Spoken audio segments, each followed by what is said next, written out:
Set কোর্সের নাম জানেন তো, সিস্টেম অ্যানালাইসিস এন্ড ডিজাইন। আমাদের একটা লেকচার অলরেডি হয়ে গেছে, সেখানে প্রাথমিক কিছু ধারণা দেওয়া হয়েছিল যে আসলে সেট বলতে আসলে কি বোঝায়। এখন আমরা আরেকটু ডিপলি কনসেপ্টে যাব। আজকে হচ্ছে যদিও ল্যাব ক্লাস, বাট আমরা থিওরি কিছু পোর্শন ক্লিয়ার হয়ে দেন আমরা আস্তে আস্তে ল্যাবের দিকে মুভ করব ইনশাআল্লাহ। দেখেন সিস্টেম অ্যানালাইসিস এন্ড হচ্ছে লাইফ সাইকেল। এই পুরো স্লাইডটা দুইটা পোর্শন থাকে, বলতে পারেন এটা একটা চ্যাপ্টার। দুইটা পার্টে আমি চ্যাপ্টারটা কমপ্লিট করব। পার্ট 1 এ কিছু টপিক কভার করা হয়েছে। এখানে কিছু লার্নিং অবজেক্টিভ দেওয়া আছে, মোস্ট যেগুলো ইম্পর্টেন্ট সেগুলো হচ্ছে হাইলাইট করে দেওয়া আছে। ওকে, এগুলো একটু দেখে নিন আপনারা। আসি এবার সিস্টেম ডেভেলপমেন্ট লাইফ সাইকেল। খেয়াল করেন সিস্টেম অ্যানালাইসিস সামনে একটা কথা ছিল, যদি ওটা ফার্স্ট স্লাইডে আমরা কভার করে ফেলছি। সেখানে কিছু ফর্মাল ডেফিনিশন সহ অন্য আদার্স কিছু ডিটেইলস দেওয়া ছিল। ওই স্লাইডটা আপনারা পড়লে আই হোপ ওই জিনিসটা ক্লিয়ার হয়ে যাবেন। এখন দেখবেন আপনারা হচ্ছে এসডিএলসি, অর্থাৎ আমরা যখন একটা সিস্টেম বিল্ড করতে যাব, কনস্ট্রাক্ট করতে যাব, তখন আমাদের কি কি জিনিস মাথায় রাখা লাগে। তো তারা আমাকে দেখাচ্ছে ফার্স্ট অফ অল হচ্ছে প্ল্যানিং বলতে কিছু একটা আছে। প্ল্যান করা। ওকে, যে কোনো কাজের জন্য আমরা কি করি? প্ল্যান করি। এরপরে বলতেছে অ্যানালাইসিস করা। প্ল্যান করলেই হবে না, ওই প্ল্যানটা সাস্টেনেবল মানে করতে হইলে সেটা মানে অ্যানালাইসিস আপনাকে করতেই হবে। দেন হচ্ছে ডিজাইন করা। এখানে এসে আমরা কি করি? অ্যানালাইসিস হওয়ার পরে দেখা যায় যে আমরা যদি মেজর দুইটা অংশে ভাগ করি, যে একটা হচ্ছে ইয়েস অথবা নো। অ্যানালাইসিস করার পরে যদি দেখি যে হ্যাঁ এটা করা যায় ইসোতে, তখন ডিজাইনের কথাটা আসবে। আর যদি না হয় তাহলে তার দরকারই নেই ডিজাইনের। ঠিক আছে, এবার আসি ইমপ্লিমেন্টেশন। ডিজাইন যেটা করবেন দেন হচ্ছে কি করবেন? ইমপ্লিমেন্ট করবেন। তারপর বলতেছে টেস্টিং, ইন্টিগ্রেশন, এরপর হচ্ছে মেইনটেনেন্স।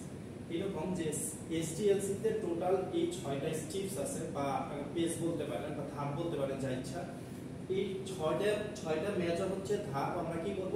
ফলো করব। এবং প্রত্যেকটা ধাপের কিছু স্পেশালিটি আছে যে কোন ধাপে আসলে কি ঘটে। নেক্সট, এবার দেখেন যে 9 steps involve in system analysis and design. এখন এখান থেকে সাব পোরশন বের হয়ে গেছে। কিছুক্ষণ আগে দেখছিলেন মেজর হচ্ছে কয়টা? 6টা। সেখান থেকে দেখেন কিছু কিছু আবার নতুন অ্যাড হয়ে গেছে। ফার্স্ট অফ অল যদি আমরা দেখি যে রিকোয়ারমেন্ট ডিটারমিনেশন। কি করব? রিকোয়ারমেন্ট ডিটারমিনেশন, অর্থাৎ কি রিকোয়ারমেন্ট দরকার সেটা আমরা কি করব? নির্ধারণ করব, যদি বাংলায় বলতে চাই। এরপর হচ্ছে রিকোয়ারমেন্ট স্পেসিফিকেশন।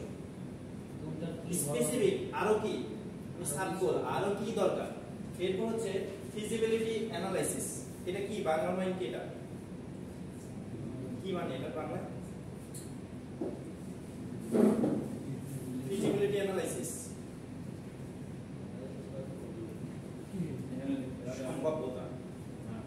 সম্ভাব্যতা বুঝা গেল। অর্থাৎ হ্যাঁ আমরা বলি না মোস্ট প্রবাবল, বা এই টেক্সের কিছু একটা বলি যে এটা হতে যাচ্ছে, এই টেক্সের কিছু একটা আমরা অনেক সময় বলি আর কি। তো ফিজিবিলিটি হচ্ছে সম্ভাব্যতা। এরপর হচ্ছে ফাইনাল স্পেসিফিকেশন। আমি ফাইনাল হয়ে যাবো আর কি না। এই যে রিকোয়ারমেন্ট, এই জায়গা থেকে যখন আপনার সম্ভাব্যতা থেকে পজিটিভ কিছু আসবে হয়তো, তখন কি করে ফেলবেন? ফাইনাল। এরপর হচ্ছে হার্ডওয়্যার স্টাডি দেখবেন, system design, system implementation, system evaluation, system modification. প্রত্যেকটা স্টেপসেরই সামনে আরো ডিটেইলস বলা আছে, কোন স্টেপসে কি করবে আমরা সেগুলি আস্তে আস্তে দেখব। ফার্স্ট স্টেপসে কি আছে? Requirements determination. কি বলতেছে? অ্যারাইভড এট বাই কনসেনসাস এবং ম্যানেজার, মানে ঐক্যমতে পৌঁছা। ওকে, যেমন কোন একটা সিস্টেম যদি আমাকে কি করতে হয়? বিল্ড করতে হয় বা ডেভেলপ করতে হয়, তাহলে সেখানে আমাকে আগে ঐক্যমতে পৌঁছতে হবে যে আমরা এরকম একটা কাজ আসলে করতে চাচ্ছি। বুঝা গেল? প্রপোজাল থাকে না? প্রপোজাল দেওয়ার পরে সেখান থেকে আসলে ঐক্যমতে পৌঁছানো, হ্যাঁ এটা আমরা করব, মানে প্ল্যান করা। এখন প্ল্যানিং তো আসলে অনেক ধরনের হইতে পারে। 3জন 4জন যদি থাকি, 3জনের প্ল্যান 3 রকম হইতে পারে, তাই না? এখন 3জনের প্ল্যান 3 রকম হইলে 3জন কি 3 দিকে যাবে না? আমার একসাথে মানে ঐক্যমতে পৌঁছাইতে হবে। যে কোনো একটা নিব, যে আচ্ছা ঠিক আছে আমরা তোমার এটা মাথায় রাখলাম, এটা নেক্সট টাইম করব, তবে আগে এটা করি। ওকে, তো আসলে কি করতে হবে? ঐক্যমতে আসা। নেক্সট হচ্ছে দেখেন প্রায়োরিটিজ এবং অ্যাপ্লিকেশন ডিটারমিনেশন। প্রায়োরিটি দিতে হবে তার মধ্যে থেকে। নেক্সট হচ্ছে পিক হাই প্রায়োরিটি অ্যাপ্লিকেশনস, বুঝা গেল? অর্থাৎ মোস্ট গুরুত্বপূর্ণ যেটা সেটাই আপনাকে কি করতে হবে, নিতে হবে। নেক্সট রিকোয়ারমেন্ট ডিটারমিনেশনের কিছু দেওয়া আছে, দেখেন যে একটা ফ্লোচার্টের মাধ্যমে কিছু আমরা দেখতে পাচ্ছি বা একটা ডায়াগ্রাম চিন্তা করেন। এখানে দেখেন কোন একটা সিস্টেম আছে, এই পাশটা পরে চিন্তা করেন। এখানে দেখি যে টিকেট রিজার্ভেশন, টিকেট কি করা, বুক করা, যেটাকে আমরা বলবো। দেখেন কি কি ঘটে যদি এরকম একটা সিস্টেম থাকে, এই জায়গায় কি কি ঘটতে পারে। ফার্স্ট অফ হচ্ছে রেজিস্টার, আপনি যদি কি হন, নতুন ইউজার হন, ওকে। তো রেজিস্টারের মধ্যে আবার অনেক ধরনের ভাগ থাকে, সেটা পরে আপাতত নরমালটা বুঝি। দেন হচ্ছে শো টাইম, কোন সময় লগ ইন লগ আউট আমরা দেখি না। এরপর হচ্ছে রিজার্ভ আছে কিনা, বুক আছে কিনা, এটা পরে দেখবো একটু পরে। চেক মানি, ফিল মানি এবং হচ্ছে ফে মানি। আচ্ছা, রেজিস্টারে দেখেন ফিল ইনফরমেশন, অর্থাৎ আপনি যখন রেজিস্ট্রেশন করতে যাবেন আপনার ইনফরমেশন এখানে দিতে হবে। নেক্সট হচ্ছে ইনফরমেশন দেওয়ার পরে আপনাকে আবার কনফার্ম করতে হবে, বুঝা গেল? আমরা কনফার্ম করি না, কনফার্ম করে সাবমিট করে দিই। এরপর হচ্ছে শো টাইমে দেখেন এই যে লগ অন এবং হচ্ছে ভিউ শো টাইম, কোন কোন সময়ে আমরা অনেক সময় দেখি আর কি, যে নরমালি যদি বলতে চাই যে কোনো একটা সিস্টেমে যখন লগ ইন লগ আউট করি তখন কি হয়, লগ ধরে আমরা মানে স্ট্যাটিস্টিক জানতে চাই, মানে এই সময়ের মধ্যে আসলে কতজন আসলো, ইউজার আসলো, অথবা কতবার লগ ইন হইলো, এই জিনিসগুলো কিন্তু দেখা যায়, বুঝা গেল? এরপর হচ্ছে রিজার্ভের ক্ষেত্রে বলতেছে ফার্স্টে তো আপনাকে লগ ইন করতেই হবে, ওকে। এরপর হচ্ছে আপনার সেখান থেকে কি রিজার্ভ করবেন, অনেক কিছুই তো থাকতে পারে। তারা এখানে বলতেছে সিলেক্ট মুভি, টাইম এবং সিট ইত্যাদি, আরো যদি এডিশনাল কিছু রাখতে চান ফিচার আপনি রাখতে পারেন। এরপর হচ্ছে তারা কি বলতেছে, কনফার্ম করে দিতে বলতেছে। নেক্সট হচ্ছে দেখেন চেক মানি, একই রকম ফিল মানি, লগ অন ফিল মানি, কনফার্ম ফিল মানি। এরপর হচ্ছে ওই যে অ্যামাউন্ট দেওয়া, বুঝা গেল? এরপর হচ্ছে ফে মানি করে কনফার্ম করে দিতে পারে। এখন সিস্টেম এইরকম হবে, বিষয়টা এরকম না, এটাই ট্রুথ, বিষয়টা এরকম না। আপনি আপনার সিস্টেমে আরো অনেক বেশি মডিফাই আনতে পারেন, বুঝা গেল? এটা হচ্ছে সিম্পল, জাস্ট বুঝার জন্য আর কি, যে কি হইতে পারে বা কি থাকতে পারে এর মধ্যে, ঠিক আছে? রিকোয়ারমেন্ট ডিটারমিনেশন, এখন রিকোয়ারমেন্ট নির্ধারণ করার জন্য আমরা অনেকগুলো প্রসিডিউর হয়তো ফলো করতে পারি। এখানে দেখেন, এটা নিয়ে আমি কথা বলবো না। এখানে দুইজন, হয় একজন ম্যানেজার আছে অথবা একজন ইন্ডিভিজুয়াল কোনো কাস্টমার বা ইউজার কিছু একজন আছে, যেখানে সে আসলে কিছু একটা করতে চাচ্ছে আর কি। এখন ম্যানেজার বারবার তার কাছে জানতে চাচ্ছে আসলে যে আপনি কি চাচ্ছেন, আপনার রিকোয়ারমেন্ট কি। এখন এই জায়গাতে সে হয়তো কি করতেছে, কিছু ইনফরমেশন দিতে পারতেছে, কিছু ইনফরমেশন দিতে পারতেছে না, বুঝা গেল? এই জিনিসগুলো আরো ক্লিয়ার হওয়ার জন্য সামনে আরো ফার্দার ডিটেইলস আছে। দেখেন নেক্সট রিকোয়ারমেন্ট স্পেসিফিকেশন, অর্থাৎ এখন আমরা কি করব, স্পেসিফাই করব known as system requirement specification, যেটাকে আমরা এসআরএস বলি, ওকে। আন্ডারস্ট্যান্ড দ্য এক্সিস্টিং সিস্টেম, যদি এরকম হয় যে সিস্টেম অলরেডি ডেভেলপ করা আছে, ওই সিস্টেমের কোন একটা পোর্শনে আমরা কি আনবো, চেঞ্জ আনবো, সেটাকেই বলতেছে যে এক্সিস্টিং সিস্টেমের উপর কাজ করা বা মডিফাই করা বা ডেভেলপ করা। নেক্সট হচ্ছে application where a system is required are listed, where a system is required are listed, কোন কোন জায়গায় আসলে করা দরকার, অটোমেটেড করা দরকার, কোন কোন জায়গায়, বুঝা গেল? যেমন এখানে যদি চিন্তা করেন ইউনিভার্সিটির ক্ষেত্রে অনেক জায়গায় আছে যেটা মনে হচ্ছে স্যার ম্যানুয়ালি আসলে এখন আর হয় না, এটা অটোমেটেড করে দিলেই ভালো হয়, বুঝা গেল? কোম্পানির ক্ষেত্রে বিশেষ করে দেখেন সুপার শপগুলোতে অথবা আমরা দেখি যে ওই যে অটোমেটেড ডোর থাকে না, খেয়াল করছেন? ডোর থাকে। এখন সুপার শপগুলোর অধিকাংশ আছে অটোমেটেড ডোর আছে, আবার অধিকাংশগুলোতে কি হয় যে ম্যানুয়ালি গেটম্যান আছে, আপনি যখন এন্ট্রি নিতে চাচ্ছেন তখন সে কি করতেছে, খুলে দিচ্ছে। তো এটাই আসলে এখানে বলছে যে তারা আসলে কোন কোন জায়গায় লাগবে সেই জায়গার জন্য আপনি কি করে রাখবেন, লিস্ট করে রাখবেন যে এই জায়গায় আমার মডিফিকেশন কি আনা দরকার, কি দিয়ে, সিস্টেম দিয়ে। নেক্সট হচ্ছে arrive at the specification of the user requirement after discussion with the user, যার জন্য কাজটা করবেন সে আসলে কি চায়, ফাইনালি কি করবেন, ফিক্স আপ করবেন। A system may encompass এটা হচ্ছে যুক্ত করা আর কি, হ্যাঁ, encompass যেটাকে বলা হয় যুক্ত করা several application বা integrate, incorporate, amalgamate অনেকগুলো সিনোনিম আছে আর কি, যেটা আপনারা ইউজ করেন, সমস্যা incorporate করা, integrate করা। হ্যাঁ, নেক্সট রিকোয়ারমেন্ট স্পেসিফিকেশন। দেখেন এর মধ্যে কি কি টাইপস হতে পারে। টাইপস গুলো বলতেছে functional, performance, interface, maintainability, reliability, safety, quality. অর্থাৎ আমি যাই করব এই জিনিসগুলো যেন থাকে। বুঝা গেল? আপনি সিস্টেম ইউজ করতেছেন, ডেটা যা দিচ্ছেন বা ইনফরমেশন যা দিচ্ছেন এগুলো সিকিউর না। সিস্টেমে ইনপুট দিতে গেছেন, ওই সময় হুট করে কিছু একটা হলো, লগ আউট হয়ে গেল বা সিস্টেম রিলোড হয়ে গেল। বুঝা গেল? মানে পার্শিয়াল কোনো অপারেশন হওয়ার পরে সিস্টেম অটো রিবুট হয়ে গেল, এরকম কেসে ভালো পারফর্ম করবে না। বুঝা গেল? তো আপনাকে বলতেছে যে এই যে স্পেসিফিকেশনের যে বিষয়গুলো, এই জায়গাতে আসলে আপনি কি করবেন, কি কি এনশিওর করবেন, সেই জিনিসগুলো এখানে দেওয়া আছে আর কি। বুঝা গেল?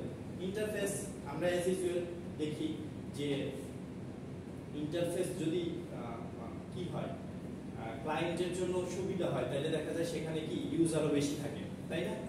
ইউজারও বেশি থাকে। এরপর হচ্ছে ওই যে রিলায়েবিলিটি, মানে হচ্ছে ওই যে ডেটার যে এনশিওরিটি, সেফটি একই কথা, কোয়ালিটি একই কথা হবে। Requirement specification. ফাংশনালিটি হচ্ছে ভেতরে মানে কাজ করা আর কি। ফাংশনালিটি হচ্ছে যে প্রত্যেকটা, আমি বলছিলাম যে একটা সিস্টেমে অনেকগুলো সাবসিস্টেম থাকে। ওকে, প্রত্যেকটা সাবসিস্টেমের আবার কি হয়, অবশ্যই আপনি সাবসিস্টেম যখন ইমপ্লিমেন্ট করবেন, ডিজাইন করবেন, তার জন্য কোড লেখা লাগবে। তো কোড লিখতে গেলে যে লজিক দরকার, সেই লজিক আসলে ঠিকঠাক মতো কাজ করে কিনা, এটাই হচ্ছে ফাংশনাল রিকোয়ারমেন্ট। বুঝা গেল? এটা একটু দেখে নিয়ে, নরমালি এগুলো পরীক্ষার জন্য অত বেশি ইম্পর্টেন্ট না, দেখে নিয়ে আপনি জাস্ট। ফিজিবিলিটি অ্যানালাইসিস, এখানে বলতেছে formulate goals of the system and quantify goals. Formulate goals মানে কি? অর্থাৎ আপনি একটা গোল সেট করবেন, এরপর হচ্ছে এই গোল কত ধরনের হইতে পারে বা কি কি হইতে পারে, কি কি আউটকাম পেতে চান, সবকিছু আপনি কি করবেন, নির্ধারণ করবেন। এরপর হচ্ছে ফাইন্ড অল্টারনেটিভ মেথডস। এখন 3-4 রকমের আপনার থাকতে পারে, সলিউশন আসতে পারে।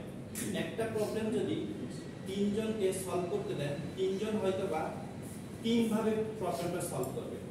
এখান থেকে আমাদের ওই প্রবলেমটাই নিতে হবে যে প্রবলেমটা হচ্ছে কি ইফেক্টিভ, টাইম কনজিউমিং সবচেয়ে কম থাকবে, এক্সিকিউশন টাইম কম থাকবে, কমপ্লেক্সিটি কম থাকবে, সব দিক দিয়ে স্পেসের দিকে চিন্তা ভাবনা করা লাগবে, মেইনটেনেন্স কস্ট যেগুলো আছে এগুলো সবই আমরা চিন্তা ভাবনা করব। এরপরও বলছে যদি কোনো কারণে ফার্স্টের যে মডেলটা বা ফার্স্টের যে ডিজাইনটা এটা যদি কোনোভাবে ফেল করে বা এটা নিতে না চান, তাহলে অল্টারনেট আপনি কি রাখছেন। বুঝে গেল? এখানে বলতেছে যে অল্টারনেট একটা কি মেথড আপনাকে সেট করে রাখতে হবে, যে কোনো কারণে যদি ফার্স্টেরটা কি হয় ফেল করে, তখন আমরা অল্টারনেট যাতে কি করতে পারি, ওই পদ্ধতিতে আগাইতে পারি।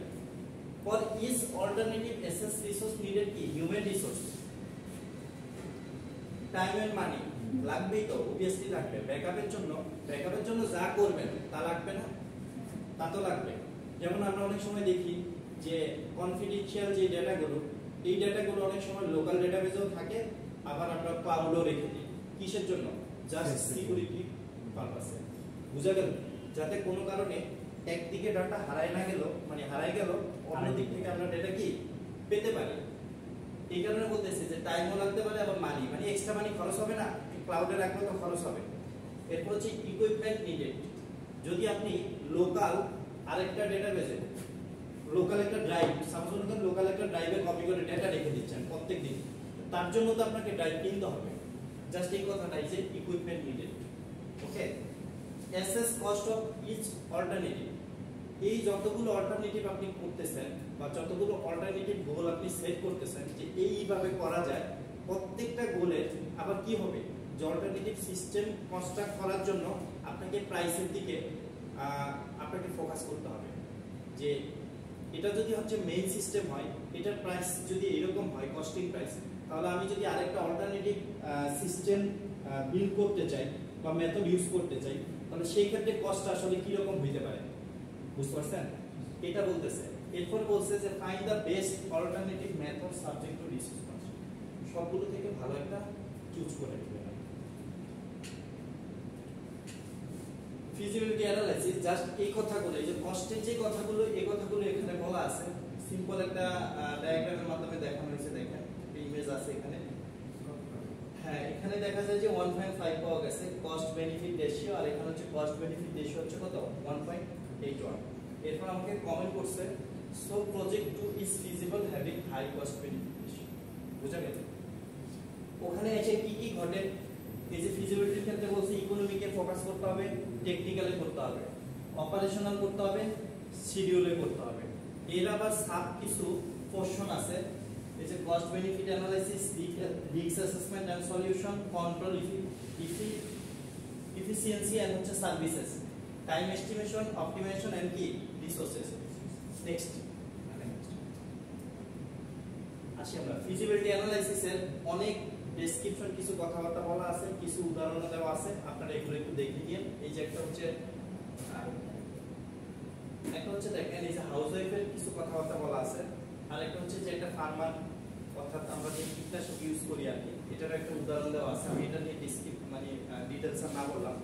এরপর হচ্ছে দেখেন এই যে ফুয়েল রেটের উপর কিছু কথাবার্তা বলা আছে, গাড়ির যে ফুয়েল কনজাম্পশন। এবার হচ্ছে ফাইনাল স্পেসিফিকেশন। দেখেন specification would state what the system would achieve. Next হচ্ছে কি বলতেছে যে specification drawn up and improved by implementation। তারপর বলতেছে SRS written given to user and agreement list। বুঝা গেল? ফাইনাল স্পেসিফিকেশন, এটা একটু বুঝার ট্রাই করেন। ফার্স্ট অফ অল দেখেন ফিজিবিলিটি স্টাডি করলেন, স্টাডি করার পরে কি ঘটে, এখান থেকে একটা রিপোর্ট অলরেডি আছে যদিও আগে। তারপর হচ্ছে রিকোয়ারমেন্ট ইনিশিয়েশন এন্ড কি অ্যানালাইসিস। কি করা, রিকোয়ারমেন্ট কি ইনিশিয়েশন এন্ড কি অ্যানালাইসিস। এই দিকে যদি আসি আমরা, দেখেন তীর চিহ্নগুলো একবার কাজ করে আবার সেখানে ফেরত আসতেছে, আবার নতুন নতুন জায়গা চলে যাচ্ছে। রিকোয়ারমেন্ট স্পেসিফিকেশন কমপ্লিট হইলে তখন কি ঘটে, রিকোয়ারমেন্ট ভ্যালিডেশনের একটা কাজ ঘটবে। যদি না হয় আবার এসে আবার ভ্যালিডেশন হয়ে তারপরে শুধুমাত্র নিচে নামতে পারবে। যদি নিচে নামে একই সাথে আবার এটা এখানে আসবে, ইউজার এন্ড সিস্টেম রিকোয়ারমেন্টস কি কি লাগবে, এই দুইটা আবার ইন্ট্রিগেট হয়ে এখান থেকে এটা আসলো, এখান থেকে এটা গেল, দেন আবার এখান থেকে এটা এনশিওর হলো, এখান থেকে এটা এনশিওর হলো, দেন দুইটা ইন্ট্রিগেট হবে, একটা দুইটা এই তিনটা ইন্ট্রিগেট হয়ে কি হয়, রিকোয়ারমেন্ট ডকুমেন্ট হয়। বুঝা গেল? এটা একটু দেখে নিয়ে কোন কোন ধাপে কি হয় প্রিভিয়াসলি কিছু বলা ছিল। নেক্সট হচ্ছে হার্ডওয়্যার স্টাডি। হার্ডওয়্যার স্টাডি কিছু বলা নাই, দেখাই যাচ্ছে যে আসলে সিস্টেমের জন্য কি লাগবে আর এই আর কিছু না, কি লাগবে সিস্টেমের জন্য হার্ডওয়্যার হিসেবে। Next system design. ডিজাইনের ক্ষেত্রে এসে বলতেছে যে logical design of the system. এরপর হচ্ছে অবজেক্টিভ আইডেন্টিফাই, মানে হচ্ছে কি কাজে এটা ডিজাইন করবে। নেক্সট হচ্ছে ডেটাবেস ডিজাইন। তারপর হচ্ছে প্রোগ্রাম স্পেসিফিকেশন ড্রন আপ, তারপর হচ্ছে ইমপ্লিমেন্টেশন প্ল্যান ড্রন আপ, এরপর হচ্ছে কি টেস্ট প্ল্যান। প্রত্যেকটা ওয়ার্ডই আপনাদের পরিচিত।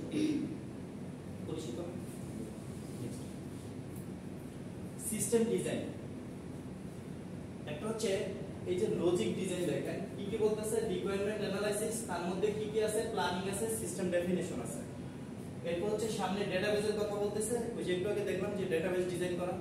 এরপর দেখেন লজিক্যাল এবং হচ্ছে কি ফিজিক্যাল মডেল আছে। তারপর হচ্ছে দেখেন ইমপ্লিমেন্টেশন, ডেটা কনভার্সন এন্ড হচ্ছে লোডিং, তারপর হচ্ছে কি টেস্টিং। এই মডেলটা যদি এটাকে যদি আমরা সিস্টেমে আকারে দেখতে চাই তাহলে মডেলটা আসলে অনেকটা এই টাইপের কিছু একটা হবে। এটা হচ্ছে লজিক্যাল। আর যদি আমরা ভিজুয়াল দেখতে চাই তাহলে নিচের মতো হবে মডেলটা। এখানে ঠিক আগের কথাগুলো বলা আছে, একটু দেখে নিয়ে একটা সিস্টেম দেওয়া আছে, লগইন টগিং করলে কি হয় এটা একটু দেখবেন আপনারা। সিস্টেম ইমপ্লিমেন্টেশন কি কি বলতেছে, রাইট প্রোগ্রাম, তারপর বলতেছে create database, document system, train user, trial run of the system, তারপর হচ্ছে টেস্ট এন্ড এক্সেল। অর্থাৎ এই জিনিসগুলো কনফার্ম হলেই শুধুমাত্র কি হবে, সিস্টেমটা আমি ডেপ্লয় করার কি পাবো, সুযোগ পাবো, মার্কেটে আমরা লঞ্চ করে দেব। System evaluation, find out from users whether the system meet specific requirements, least area of dissatisfaction। এটা নিয়ে সামনে আরো ডিটেইলস থাকবে, কিভাবে আমাদের একটা গোল ফেল হলে সাব গোল দিয়ে আবার সেটা কি করা যায়, মানে ফিল আপ করা যায় বা ব্যাকআপ দেওয়া যায় আর কি। List areas of dissatisfaction and find reasons, কি কি কারণে এটা ইউজার কি করতেছে না, মানে অ্যাপ্রিশিয়েট করতেছে না বা ইউজার কাছে এটা ভালো লাগতেছে না, কি কি কারণে, তার কাছ থেকে কি করবেন, এগুলো রিজন গুলো লিখে নেবেন বা জেনে নেবেন। তারপর হচ্ছে suggest if there has to be any improvement to the system. এখন সব সময় ইউজার অথবা আপনার ক্লায়েন্ট মানে এজ এ আপনার চেয়ে এজ এ প্রজেক্ট সুপারভাইজার বা প্রজেক্ট ম্যানেজারের চেয়ে বেশি জানবে বিষয়টা এরকম কিছু না, বুঝে গেল। ক্লায়েন্ট আসে কি কারণে, যে হয়তোবা নির্দিষ্ট ছোট্ট একটা স্টার্টআপ শুরু করতে যাচ্ছে, তার ওইভাবে কোনো আইডিয়া নেই, বাট এই টাইপসের ব্যবসা যারা করে তাদের সাইটগুলো ব্রাউজ করে দেখছে যে তাদের সাইটে এরকম এরকম ফিচার আছে, তো আয়শা বলতেছে যে আমার এরকম একটা দরকার। এখন এই যে ক্লায়েন্ট যিনি, উনি তো নন টেকনিক্যালও হইতে পারে না, উনি তো কম্পিউটার সায়েন্সের নাও হইতে পারে, তো না হইলে উনি এসে কিভাবে কম্পিউটার সায়েন্সের ভাষায় বুঝাবে ম্যানেজারকে, এটা একটা প্রবলেম। তো এই জায়গাতে ম্যানেজার যারা অবভিয়াসলি তারা কি খুবই এক্সপেরিয়েন্স, তারা ইউজারে বা ক্লায়েন্টের যে ক্লায়েন্ট আসবে তাদের কথা মোটামুটি একটু শুনবে আগে, শোনার পরে তার যদি কোনো থাকে যে ক্লায়েন্টের আগে যেগুলো শুনবে এগুলো হচ্ছে প্রায়োরিটি দিয়ে সেগুলো ফিক্স আউট করবে। দেন যদি মনে হয় যে আপনি চাইলে এই জায়গাতে ইমপ্রুভ করলে আপনার এই জায়গাটা হবে, যেটা হয়তো ক্লায়েন্ট কি করে নেই আগে চিন্তা করে নেই, তখন চাইলে এটা আবার মডিফাই করে দিতে পারবে, কারণ মানে এটা ম্যানেজার সাজেস্ট করতে পারে, বুঝে গেল। অথবা ইউজারও কি করতে পারে, সাজেস্ট করতে পারে কাকে, ক্লায়েন্টকে। ক্লায়েন্ট এসে আবার যার কাছে ডেভেলপ করে নিছে তার কাছে কি করবে, করে নিয়ে আপডেট করে নেবে। নেক্সট, এবার হচ্ছে system modification, fix error, add delete feature are required by the user. অর্থাৎ যেটা লাগবে সেটা অ্যাড করবেন, যেটা লাগবে না সেটা রিমুভ করে দিবেন। তারপর হচ্ছে টিউন দ্য সিস্টেম, এরপর হচ্ছে continuously monitor system and assess performance. হ্যাঁ, সব সময় আর কি এটা দেখা লাগবে। নেক্সট, আচ্ছা, সিস্টেম লাইফ সাইকেল ডায়াগ্রাম। দেখেন এতক্ষণ যা দেখছেন মোটামুটি এই হচ্ছে টোটাল সিনারিও, এই হচ্ছে টোটাল সিনারিও। যদি এগুলো একটু এই যে স্টেপস যেগুলো আছে এই স্টেপস গুলো মেজর গুলো নামগুলো যদি মনে রেখে ফার্দার যে কিওয়ার্ড গুলো আছে এই কিওয়ার্ড গুলো একটু মনে রাখতে পারেন, তাহলে প্রিভিয়াস যত এই যে ডেসক্রিপশন দেখে আসছে আমার মনে হয় না সবগুলো মুখস্থ করতে হবে, বুঝতে পারছেন কি। এখানে এই যে মেজর স্পেস গুলো দেওয়া আছে বা স্টেপস গুলো দেওয়া আছে, প্রত্যেকটা স্টেপসে আবার কি কি অ্যাট্রিবিউট আছে বা ক্যারেক্টারিস্টিক্স আছে, এগুলো যদি আপনি একটু মাথায় রেখে আসতে পারেন পরীক্ষার হলে, আই হোপ প্রিভিয়াস যা দেখে আসছেন এগুলো আর মুখস্থ করতে হবে, বুঝতে পারছেন। এটা মেবি লাস্ট লাইন, হ্যাঁ শেষ। রে ঘুমাইছ? সাফ করে দেব।